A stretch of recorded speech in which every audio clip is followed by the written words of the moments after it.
The Enclave. The Enclave is a secretive political, scientific, and militaristic organization that is descended directly from members of the pre-war United States government and claims to be the legally sanctioned continuation of the government, while also styling themselves and their overall demeanor as such. The Enclave is comprised of mostly descendants of top-tier officials of the government, including the final president of the United States before the Great War, according to the Fallout Bibles. Elite members of various branches of the United States military, as well as few others such as those who had considerable ties and or sway with powerful corporations that retreated to the poison and energy oil rig. The Enclave take pride in being the last known concentrated bastion of pure, unimmutated humanity, aside from the unopened vaults, and being the most technologically advanced faction in the wasteland. Because of the effects of the radiation and the forced evolutionary virus on the people of the wasteland, most members of the Enclave generally do not consider themselves to be completely human anymore. They, as well as the other mutated creatures like the various generations of supermutants and ghouls, are considered to be abominations that are at best to be used as conscripted assets or slaves, and at worst, eradicated so that true humanity could take its place as the real nation of America. The government is headed by a president, and according to the speeches made on Enclave Radio, there is some form of Congress. The Enclave's scientists continue to research upon improvements in the very latest in armor, such as advanced power armor, and advanced prototype weapon technologies after the war, and are better equipped and trained than any other known organization in the entire wasteland. The Enclave had also managed to gain access to one of the last known supplies of fossil fuel in the post-nuclear world, which is used to be supply fuel for their vertebrate transports. One of the very few old world organizations to survive the Great War, the Enclave finds its roots in various branches of the pre-war American government and military. Its founding members embraced the inevitability of nuclear war. They believed that the majority of the nation could not and would not survive it, and that as long as the important people of the United States survived, they could regroup quickly, when worst came to worst, ultimately wipe out communism once and for all, and restore and rebuild the country. Though not a part of the Enclave, many influential corporations, most infamously the Vault-Tec Corporation, lobbied for the benefits that they hoped would result from government-sanctioned war contracts. Based in many of the Enclave's research facilities, most were either protected and preserved or partially grazed and excommunicated during the nuclear firestorm of 2077. In 2073, as a global race to exploit the handful of remaining natural resources reached its most fevered peak, the United States managed to stake a claim on the entire world's last known supply of crude oil, buried thousands of feet beneath the Pacific Ocean. Poison oil, which in the years leading to the war became the world's leading monopoly on remaining oil reserves, was contracted to build an oil rig and quickly extract the invaluably precious oil. Finally, and relatively early in the fateful years of 2077, with the planet ultimately headed directly for nuclear devastation, the President of the United States and various other members of the continuity of government fell back to multiple secretive and heavily fortified locations all around the continent. Many members of the Enclave retreated to these remote locations in other parts of the world, but when the bombs began to drop, they lost communications with the main group that was to be headquartered at the poison oil rig in the Pacific Ocean, with which the United States would continue to exist and wage war on China, with the eventual goal of retaking and restoring the continental United States and wiping out communism forever. As the world burnt in nuclear hellfire, and the United States with it, its president and the Enclave remnants of the now pre-war American government assumed the positions they had predicted as the last known organized fragment, even still representing their nation.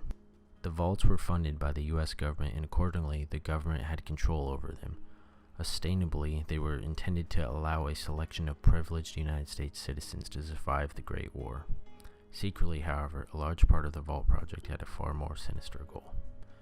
For a long time after the Great War, the Enclave sat quietly in its oil rig, consolidating its military forces, working on gaining a technological edge over anyone on the mainland.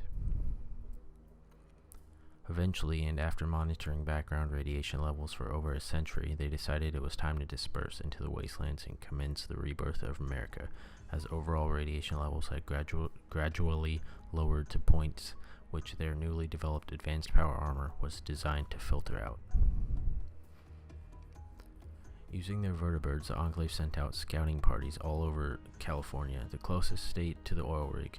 Eventually, Enclave troops stumbled across the old abandoned Mariposa military base, where research on the forced evolutionary virus had been done before the Great War. The FEV was what had created supermutants, the biggest threat of all to the Enclave. The Enclave excavated the military base, largely using a workforce of miners gathered from surrounding locations that eventually found the vats deeper inside the lower levels of the base. Though they had been buried in rock and forgotten for decades, the vats still contained that old familiar green bubbling gunk, the forced evolutionary virus. The Enclave gathered samples to be sent back to their oil rig for further analysis and study. Before long, though, their miners, some being fully exposed to raw FEV, others likely falling into the FEV vats, accidentally began to mutate into a second generation of supermutants. The mutant miners soon overthrew their Enclave guards, seizing their weapons, hardware left behind by the first mutant army, or anything lying around. The supermutants stormed the upper levels and quickly overran the troops in their base. Panicked and retreating, the Enclave troops on their upper levels fled the base and used explosives to seal the entrance, trapping the second generation of mutants inside the base. Even though things went badly in Mariposa, the Enclave still had the samples of FEV they needed. Back at the oil rig, the United States Chemical Corps began work on this serum immediately. They found that it would be possible to make from FEV an incredibly potent and lethal toxin that only affected mutants. But in order for research to progress, they would need test subjects. They needed 2 test groups, one of clean, pure humans and another composed of the mutants that lived all over the mainland. Suffering radiation and FEV exposure for decades, that to the Enclave made them unclean. This unclean sample was easily obtained by kidnapping the entire tribal population of Arroyo. A clean group would be more difficult to obtain, though. The Enclave wouldn't allow the Chemical Corps to use people living on the oil rig, so they had to look elsewhere. Thus, they traveled in force to Vault 13 and sent a command to the Vault's computers to open the vault door.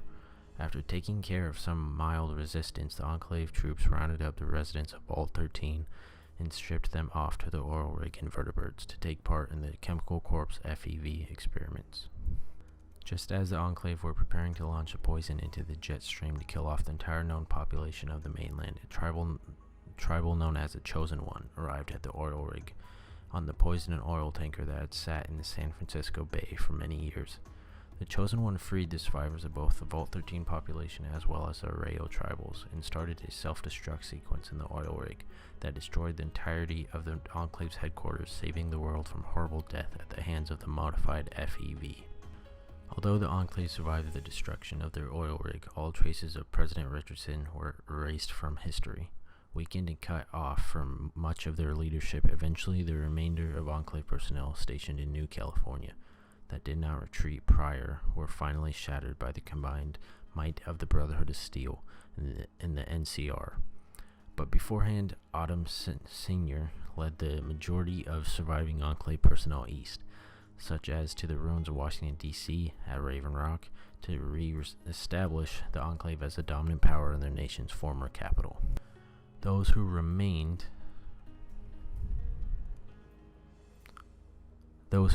were hunted by the Brotherhood and the NCR, while some tried to integrate themselves into the NCR, and met temporarily minimal success. From time to time, stories will crop up of an elderly Enclave veteran that was caught integrating, being executed or arrested. In D.C., the Zax mainframe installed in Raven Rock to ensure continuity of government continued to function until the destruction of the oil rig when President Richardson was vaporized. Zax created a persona, John Henry Eden, to claim the post and assume authority over the remaining California Enclave forces.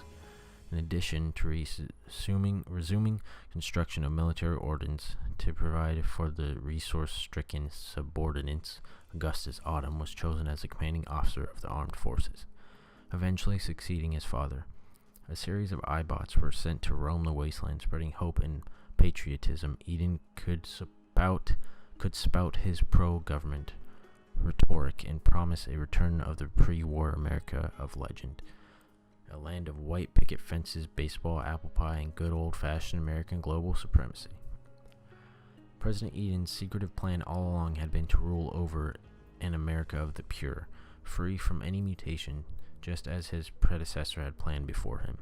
He has learned of a ridiculously ambitious scientific experiment known as Project Purity, and knew the time to strike had come. The Enclave's armed forces would reclaim the Jefferson Memorial.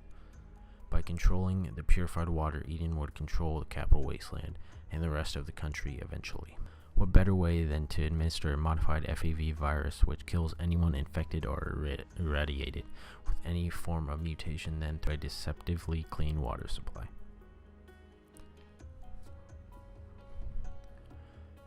When Project Purity was restarted in 2277, the Enclave acted at once. Troops under Autumn occupied the purifier and established a presence in the West, setting up checkpoints and establishing constituency enforcement points, which was resisted by the Brother to Steel. After retrieving a Garden of Eden creation kit from Bolt 87, Eden attempted to recruit the individual known as the Lone Wanderer to work as a double agent participating in the Brotherhood's attempted reclamation of Project Purity.